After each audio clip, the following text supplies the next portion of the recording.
fille en Pennsylvanie.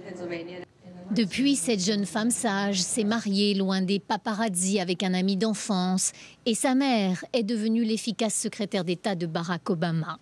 Chelsea reste donc la fille du couple présidentiel le plus célèbre des États-Unis. Peut-être sera-t-elle aussi un jour une journaliste reconnue pour son travail.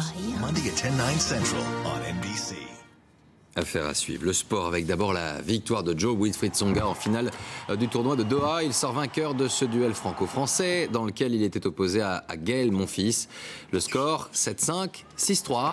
Prochain grand rendez-vous de tennis à partir du 16 janvier avec l'Open d'Australie. Les 32e de finale de la Coupe de France de football maintenant, et demain c'est un petit club de CFA2 de Bretagne qui va connaître le grand frisson. Locminé, club amateur, sera opposé à un géant, le Paris Saint-Germain, avec son nouvel entraîneur Carlo Ancelotti. Alors comment se prépare-t-on à cet événement? On voit cela avec Audrey Richier et Arnaud Jacques.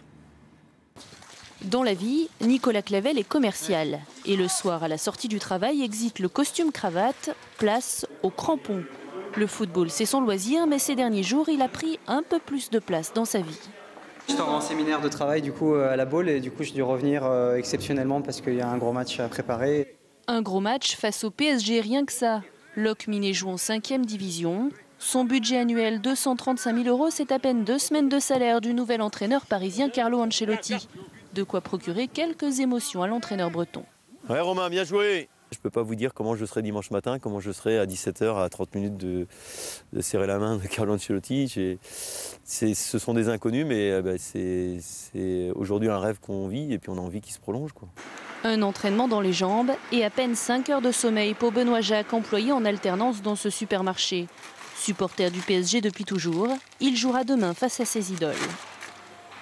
Le fait d'être sur le terrain à côté d'eux, qui plus est avec cette nouvelle génération, donc avec l'ère Qatari, c'est grandiose, quoi.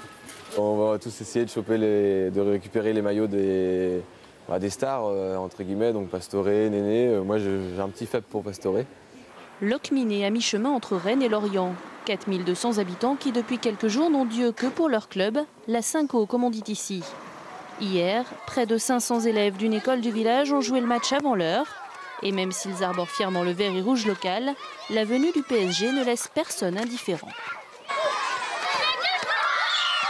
C'est notre ville, Locminé, qui va jouer contre Paris Saint-Germain. Et on a envie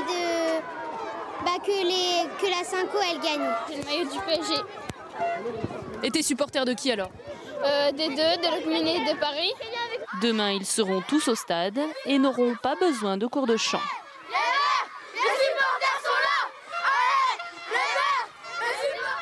Et puis sachez que Niort en équipe en nationale a battu Brest, équipe de Ligue 1, il y a quelques minutes. Le score final 2-0. Le cinéma avec la sortie mercredi prochain d'un film social qui devient un polar par la force des événements. Une usine menacée de fermeture, de délocalisation, de l'argent, un mort et un couple qui se retrouve dans la tourmente. À l'affiche, Mathilde Seigné, Clovis Cornillac, bonsoir. Merci à tous les deux d'être avec nous. Bonne année, c'est encore la période. Bonne année. Vous avez des vœux pour cette année, des résolutions, ne pas se raser pour vous, Clovis Cornillac? Si vous laissez pousser, j'arrase pas. Ma barbe? Ouais. On me parle souvent de mes cheveux, pas de ma barbe, mais pourquoi pas, ça me plairait bien, mais il y en a qui n'aiment pas, il paraît. Alors, dites-moi tout, ce film, vous avez l'habitude, on dit, d'être assez sélectif dans les scénarios. Qu'est-ce qui vous a séduit dans cette histoire? Moi, ce qui m'a séduite, c'est l'histoire.